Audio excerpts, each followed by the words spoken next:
निज पंचायत पे आसला गोटे बहुत बड़ निजुक्तिर सुजोग जो मैंने भी निज पंचायत निजुक्ति पाइबा चाहूँगी केवल 10वीं पास करते आवेदन करेंगे कौन एग्जाम हेनी सीधा सड़क भर्ती। तो 12 अगस्त 2025 लास्ट डेट रही पूर्व आपड़ सब कुछ क्लीयर करा पड़ो आवेदन करा पड़ो केमती आवेदन करेंगे कौन कौन क्वालिफिकेशन मांगे सब डिटेल्स से जानीपर वीडियो पसंद आसले वीडियो गोटे लाइक करूँ आप लाइक करना लाइक करेंगे गोटे एभली जॉब अपडेट आम चैनल को सब्सक्राइब करेंगे। तो चलते डेन कर वीडियो स्टार्ट करवा। तो आपण मानक कहीदे आगुआ तो देखिपे बर्तमान पोस्टर ना कौन रही पोस्टर ना रही जोगाण सहायक मन रखु पोस्टर ना रही जोगाण सहायक कैटेगरी रही ओडिशा गवर्नमेंट जॉब जहाँकि जॉब टाइप रही कॉन्ट्रेक्चुअल बुझिपारे आपण आम आपको बुझेदेबू आप ध्यान सहित 5 मिनिट समय दे शेष पर्यंत देखूँ अप्लाई मोड अप्लाई केमती करेंगे आपको ऑफलाइन माध्यम आवेदन करा पड़ो जहाँकि पोस्टाल बुझिपारे who can apply all Odisha candidate ओडिशार समस्त प्रार्थी ये आवेदन करेंगे पोस्टिंग रहा ओडिशा आप पोस्टिंग पाइबे निज पंचायत रे बुझिपारे। जेंडर कथा कह गले बोथ मेल एंड फीमेल पुओ झील उभय एथपाई आवेदन करेंगे ये चाकरी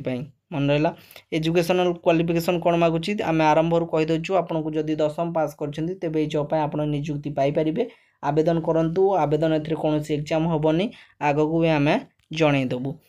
इम्पोर्टाट डेट देखिपे 19/8/2025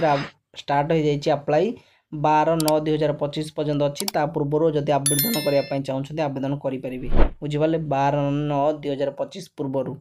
तेणुक 12/9/25 पर देखिले आम दायी नुह बुझिपारे। आप्लिकेसन फी देखिपे आप्लिकेसन फी सब जनरल कैंडिडेट फ्री अच्छी ओबीसी फ्री अच्छी ईडब्ल्यूएस फ्री और पीडब्ल्यूडी भी फ्री अच्छी टंकाटे आपको दबा पड़ो ना मागणार आवेदन करेंगे बुझीगला। मंथली सालारी चाकरी आपको 8,000 टंका पर मंथ माने मासिक आपड़ जदि ये निजुक्ति पाँच तेज आपन को मासिक 8,000 टंका दरमा मिल बुझीगला। मन रखु सिलेक्शन प्रोसेस केमती सिलेक्शन प्रोसेस देखिपे मार्क अनुसार आपको सिलेक्शन आपण 10th सर्टिफिकेट रे जी मार्क थी अनुसार आपको सिलेक्शन करा पंचायत रे ना ये कौन एग्जाम हम ना आपंकर कौन इंटरव्यू एग्जाम हेनी कि इंटरव्यू आपंकर निया जीवन ठीक अच्छे मार्क अनुसार सिलेक्शन हम ता सहित आपंकर डॉक्यूमेंट वेरिफिकेशन करा जहाँकि आप सर्टिफिकेट फेक कि ओरिजिनल ता सहित आप आईडी प्रूफ ने कौन कौन डॉक्यूमेंट आवश्यक ता भी आम आपको जनईदेबू। आप वीडियो से सब देखु था एज लिमिट के मागुच बयस आपंकर यही चाकरी बयस मागुच 21 ରୁ 35 मिनिमम 21 मैक्सिमम 35 21 ରୁ कमिले आप चाकरी निजुक्ति आवेदन करेंगे ना 35 ରୁ अधिक हेल्ले भी आप आवेदन करेंगे ना बुझिपारे। 21 ରୁ 35 भितर आपंकर बयस होता आवश्यक एज रिलैक्सेशन अच्छी जहाँकि आपने समस्ते जानी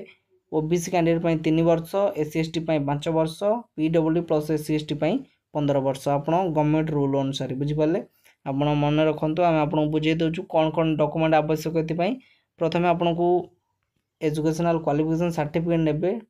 जहाँकि आप 10th सर्टिफिकेट नहीं जावाक पड़ो सहित मार्कसीट भी ने डेट ऑफ बर्थ सर्टिफिकेट ने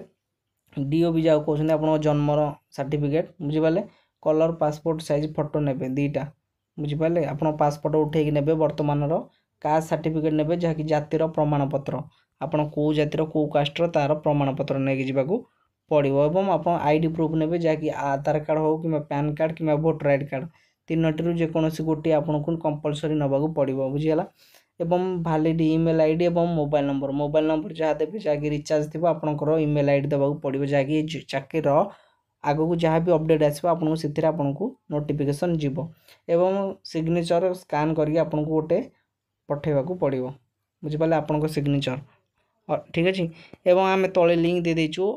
ठीक अच्छे ऑफिशियल लिंक जहाँकि देखिपे तले अच्छी अप्लाई लिंक को क्लिक कर आवेदन करेंगे नोटिफिकेशन चाहते नोटिफिकेशन देखिपारे ऑफिशियल वेबसाइट को भी जाए विजिट कर चेक करेंगे। आशा करुँच वीडियो पसंद आसो जब वीडियो पसंद आस वीडियो को लाइक करने सहित एभली जॉब प्रतिदिन पाइबा आम चैनल को सब्सक्राइब करेंगे। रोची धन्यवाद।